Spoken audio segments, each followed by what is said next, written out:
Hi, I'm Sabrina. Don't forget to keep listening to Voice It Out podcast.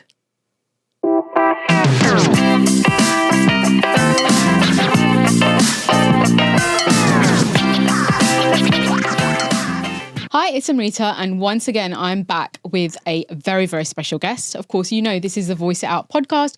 We don't keep things in, we voice things out. Totally voice them out. So today I have a really, really amazing woman as a guest. And you know, we've had a line of amazing women already, and this one just adds to that, like another notch on that belt, let's just say. I'd like to welcome Sabrina. Hi, Sabrina. How you doing? Hey, Amrita. I'm so good. I'm so excited to be here. Excited to have you. I can't wait to get down and dirty in this conversation. I'm not sure how dirty we're going to get. Not sure, but let's try. We'll keep it PG. It's a family show. Yeah, it is actually. So first of all, I've got to say you are an amazing businesswoman. I know that you have a business that you run and you work. I think you work all sorts of hours in order to fulfill those responsibilities.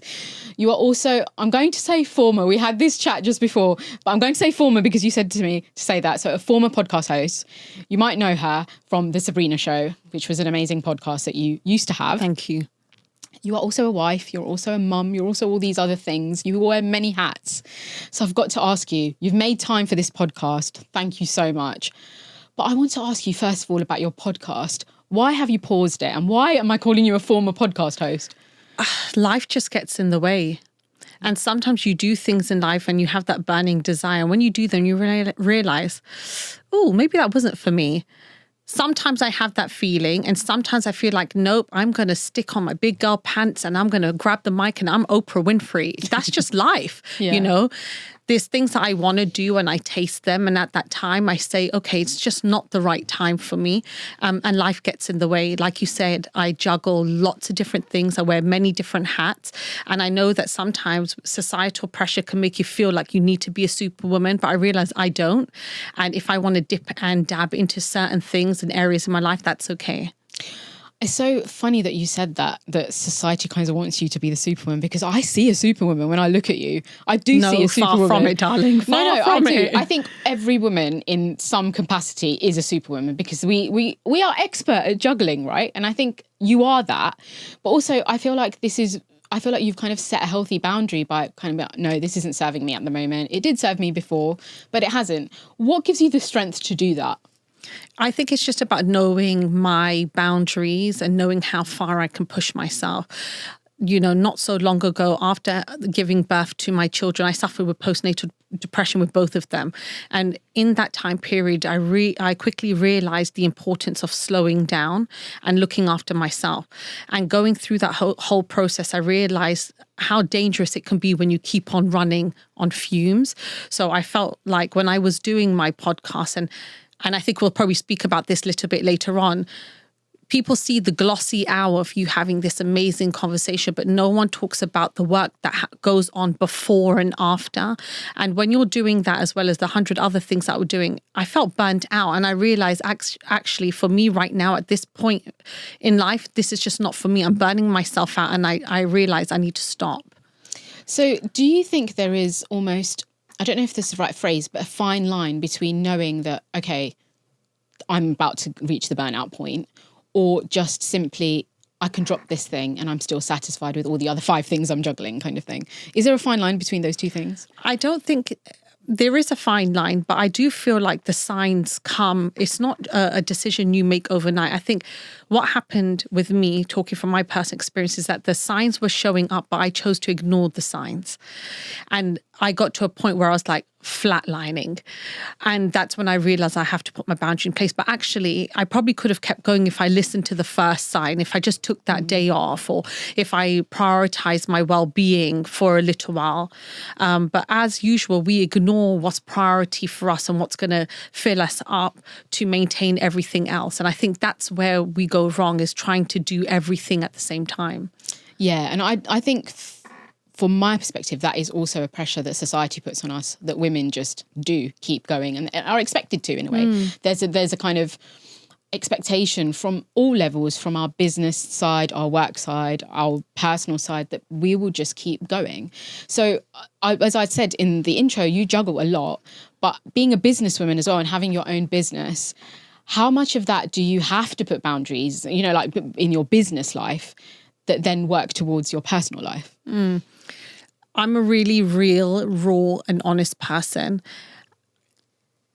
For me personally, I struggle with boundaries. I wish I could sit here and say to you, I have it all mapped out.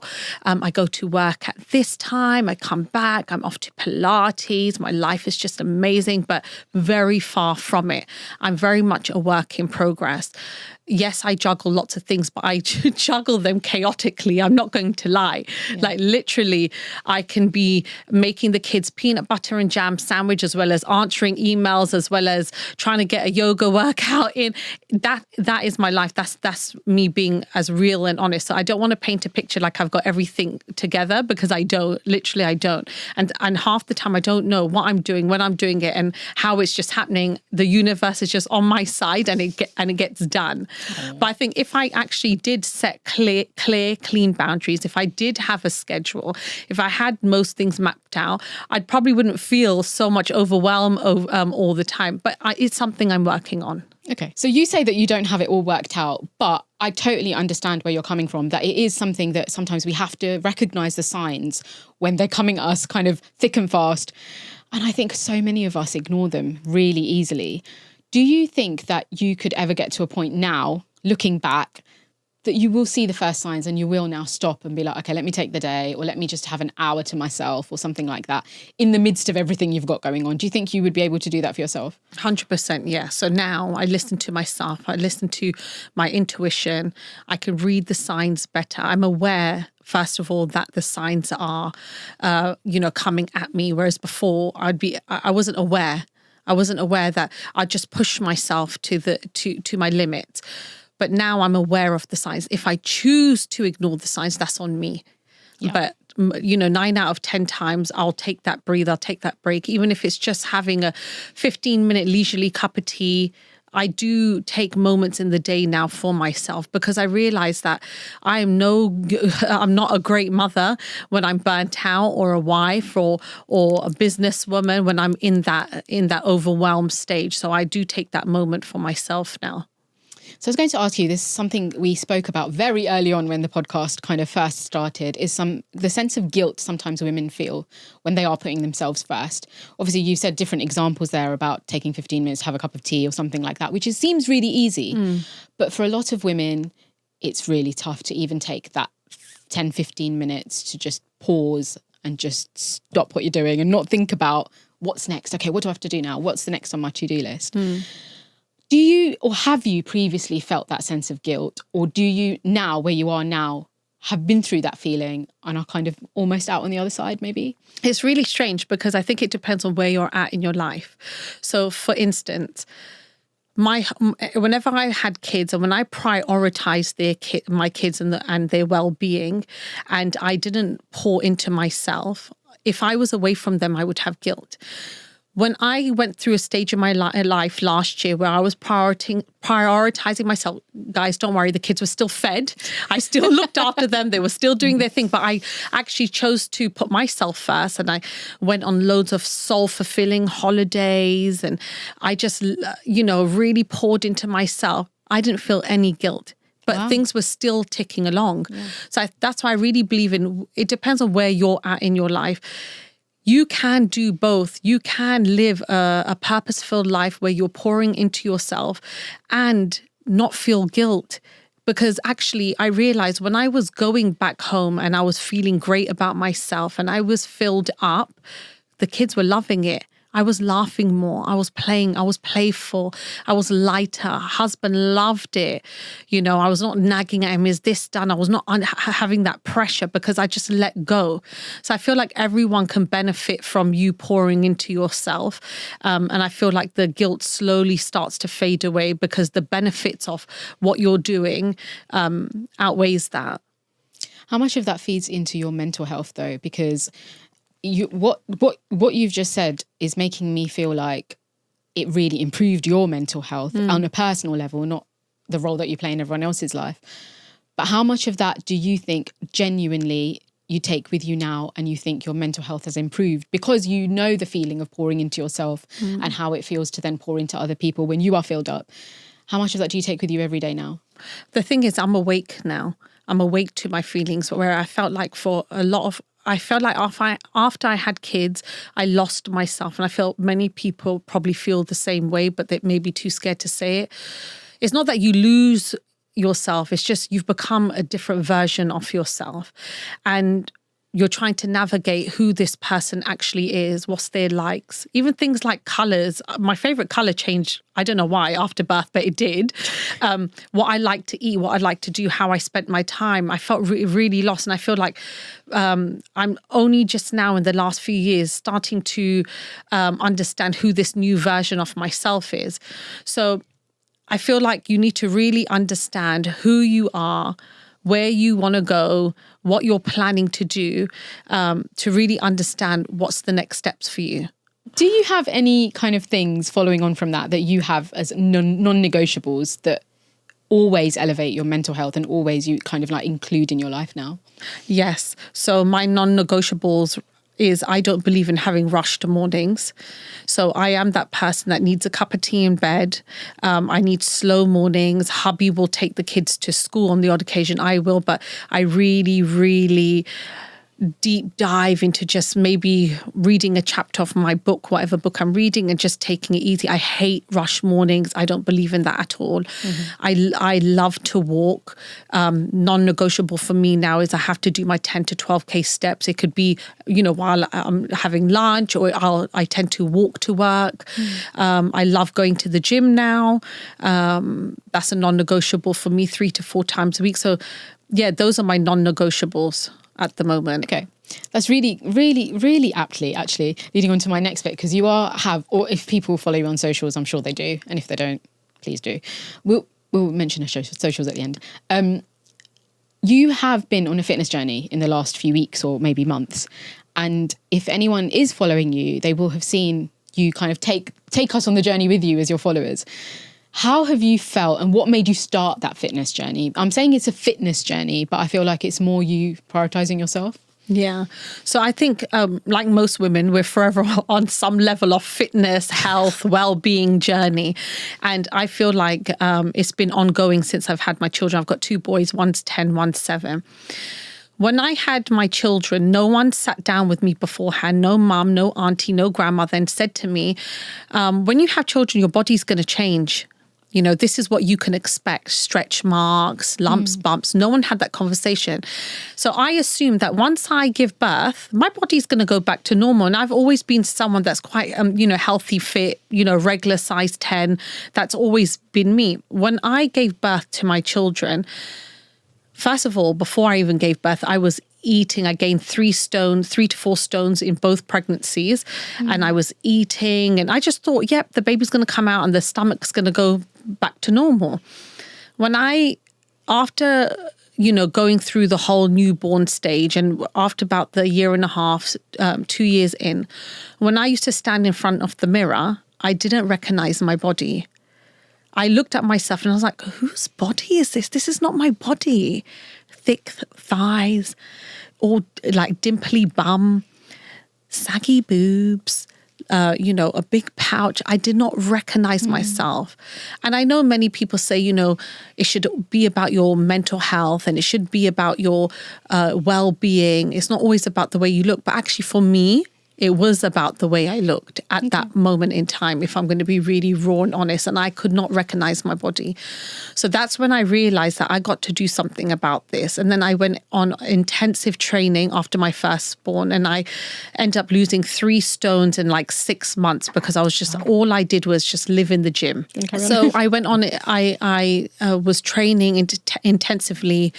I was just spending 3 hours at the gym. I was walking everywhere, and I managed to drop the weight, and I was in the best shape of my life, even better before getting married. And I was like, this is it. Like, I felt really good, and that feeling of fitting into my skinny jeans and my crop tops, oh my God, that's better than any feeling of eating a chocolate fudge cake. I was obsessed. Yeah. But what happened was 6 months later, I fell pregnant with my second. Yeah.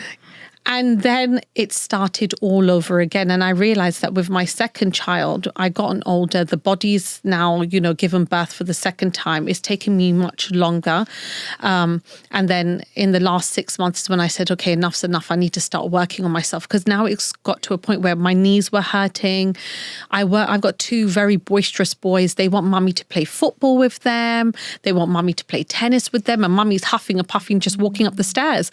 And that's when I said, I need to take control, and whatever seeds I plant now will flourish in 5 to 10 years time. So this is the time. And the journey that I'm on right now actually is not about killing myself at the gym, but it's about gaining knowledge with nutrition and applying that into the kitchen, which is a really scary space for me because I hate to cook. Anyone that knows me knows I hate to cook. My cooking is bad. Don't come over for dinner. If you do, I'll get you takeout.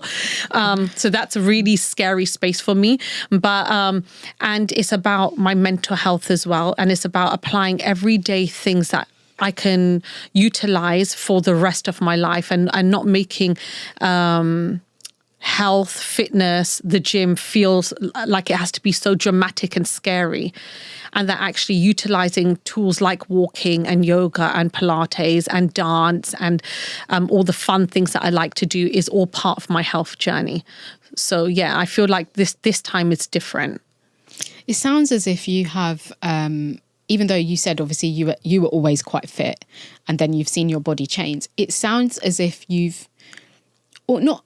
I don't know if it's the right way of saying it, but also almost come to terms with the fact that, okay, my body's different now. I now need to work with it. Is that how you feel, or do you feel like for example, you said, I hate cooking. Like don't come over, kind of thing. If you want me to cook, how do you feel those? How do you kind of address those feelings as well when you're on a fitness journey?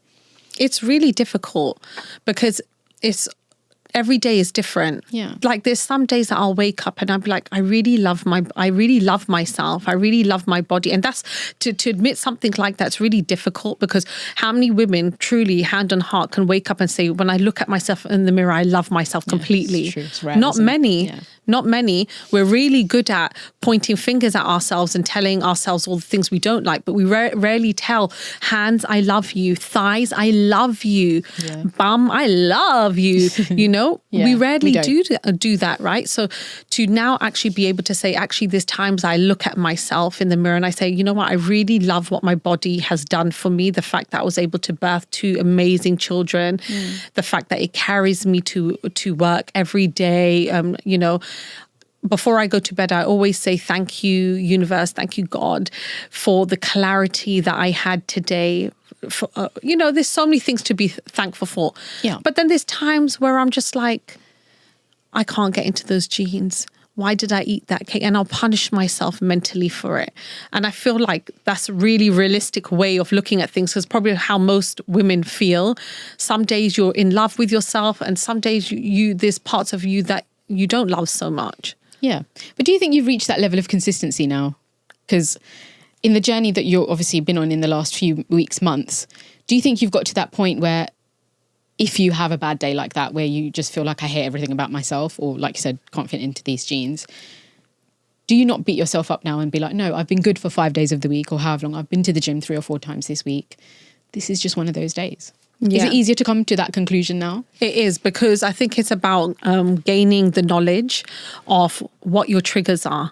So before I can even get to the point of turning that maybe that 5-minute blip where I am kind of, being a bit mean to myself, I kind of take it a step before that actually, well, how did I come to that point where I was looking at myself in maybe in disgust? And then I realized, oh, that was my trigger. Oh, it was the fact that maybe I didn't like that top, or maybe those jeans didn't fit well because I've started my period, and I start to analyze from that. And then I realized, okay, these are the things I need to work on, so I don't get to that point where I'm actually being mean to myself. I think as a mother as well, you don't realize your children are always watching and listening.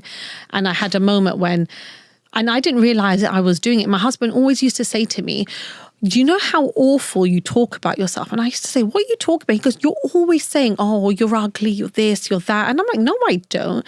And then my 10-year-old, he was in the mirror, and I don't know what it is with young teens. They're going through this phase where they want to grow their hair and they want to have this really cool, like floppy hairstyle. I don't know what it is. But he was in the mirror and he's going, I hate my hair. Why is my hair so straight? Oh, why is my hair like this? And as he was talking, I could hear myself.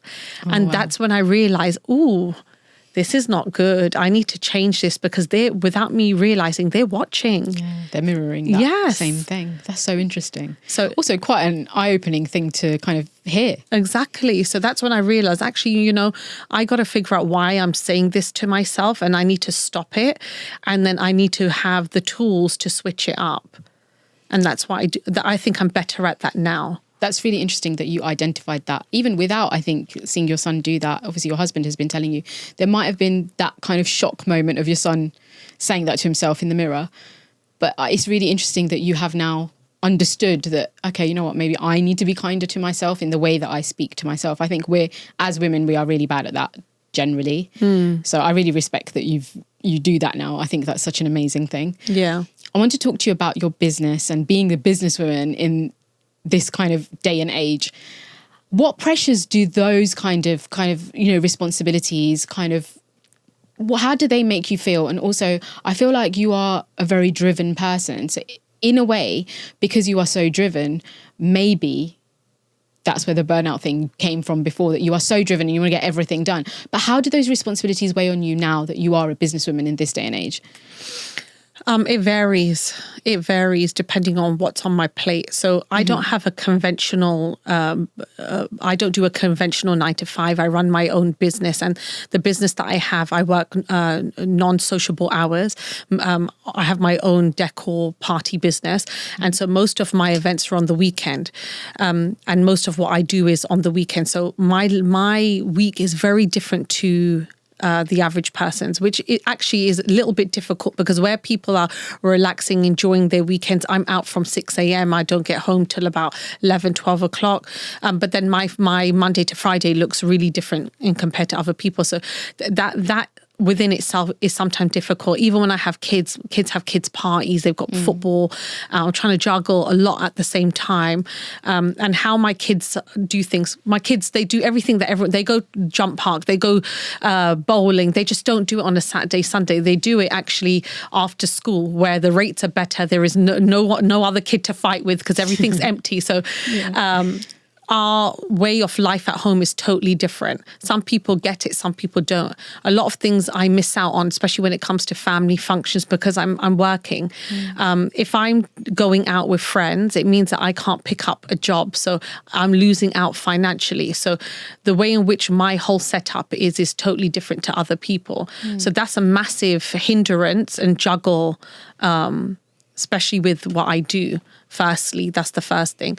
Second thing is that in terms of how I handle business as a woman, is that I feel like a lot of things are against us. So secondly, I feel like having a business and being a small business, we're wearing many hats in my business. Like I'm the accountant, I'm the marketer, I'm advertiser, I'm painting, I'm actually physically executing all the setups as well. I'm the voice of my business. So I'm learning to juggle many different responsibilities under my business. With that, I'm the type of person where it's really difficult for me to kind of let someone else have the reins, because it's my baby. It's something that, I birthed and I helped it grow.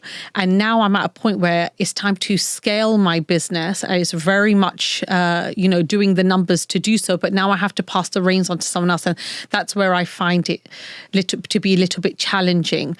And sometimes my husband tells me that with my stuff at the moment, I can be a little bit overbearing. Is this done? Is that done? It's just because I'm passionate. So yeah, those are my two struggles at the moment. Okay. Do you think generally as a business, do you think you are facing certain challenges now that maybe you didn't when you first started? The only challenges that I feel that I have now in comparison to before was, how do I take it to the next step? I feel like unless you go out seeking advice, financial advice, there's not really much help for female business owners. There's not much. There actually has been in the last few years where you can connect with like-minded. There's like circles out there that I try to, be a part of. But in the South Asian community, no. And I feel like if there was more support, if there's more circles, if there was more communities that focused on South Asian females being in business, I think that would help as well. There's very minimal, and the circles that do exist, sometimes they have their own problems within there. So it's hard. Sometimes it could be a really lonely place. Yeah, I can totally understand that. Yeah. I wanted to ask you, actually, following on from that, because you said you take on so many different roles as the businesswoman. How often or how much do you feel the pressure of kind of promoting your business on social media? Because obviously it is the age of social media. For me, initially, it was immense pressure because I felt like I had to hold myself to a certain regard. I had to push my business in a certain way. But as time progressed, I realized that doing the everyday things in your business is what engages your audience the most. I realized that actually when I didn't make things too shiny and complicated, actually people were able to see my personality through my business. And I feel like a lot of the times the reason why people book me to be part of such milestone and momentous occasions in their life is because they've bought into me. They see me showing up every single day. That I share what I'm doing that day. I share what the themes are going to be at the end of the week. I share the struggles of my business. I share the things that I'm planning on working with. I share everything. What I'm doing that day, the flower arrangement, I feel like people really bought into that, and they love to see the process. They love engaging with, what's she up to now? And they see, most importantly, I'm showing up every day. I'm a real credible person behind the screen, someone they can rely on, someone that is trustworthy, someone that they want to spend money with. That's really interesting because, as a business, you don't always see that side of it, that, people are buying into you. So I think that is a really interesting perspective. And thank you for sharing that, because I think that will be, hopefully for our listeners, a kind of different perspective, I guess, on how to run a business and how to show up for yourself, show up for your business, but show up for yourself as well, I think. Right? You're showing up for yourself at the end of the day as well. Yeah, I think it's really important for small businesses in this day and age, understand that people not buying your cakes, your donuts, your candle, because your product's amazing. There's millions of amazing products. I'm sure your product's amazing, but there's so much to compete with. Yeah. But people are showing up for you. What's the story behind why you got started? Who are you as a person? What struggles are you doing? How can people relate to you in other ways apart from what you're trying to sell? Do you think there's a kind of an opportunity or even struggle, maybe kind of opposite ends of a spectrum, of oversharing? Because if you share a lot on social media, do you think sometimes there is kind of a case of, okay, I'm oversharing, but people are still buying into that maybe? I think there is. I think you need to know your boundaries. That's why we have a personal page. I have a personal page. I have my business page. I try to keep things that are business related, even if they are something a little bit not your typical everyday business, but it's something to do with business, some sort of tip, advice, so forth. And then if there's something that I want to talk about, like I wouldn't talk about the fact that I had postnatal depression on my business page. Yeah. That would go to my post. So I feel like you have to know your boundaries. Yeah. I have seen people where they're over sharing on your business page. I'm like, that has no relevance, or that's not actually something I wanted to know or learn. And I feel like people are really savvy when it comes to social media these days. They know what they want to see from you. And after 30 seconds, people are moving on to the next thing. It's just not that deep. The attention span is so short these days, isn't it? Especially with TikTok and Reels. Yeah.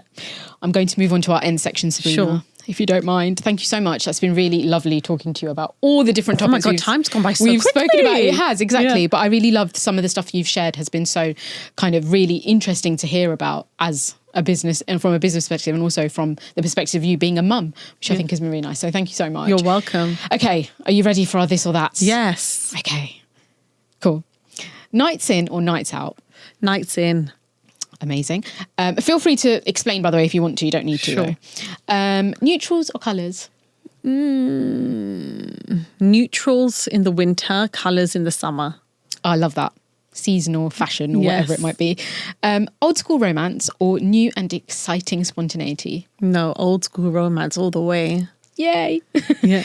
Dressing up or dressing down? Dressing down. Sorry, Really? I'm boring as hell. You know, I don't think that's boring.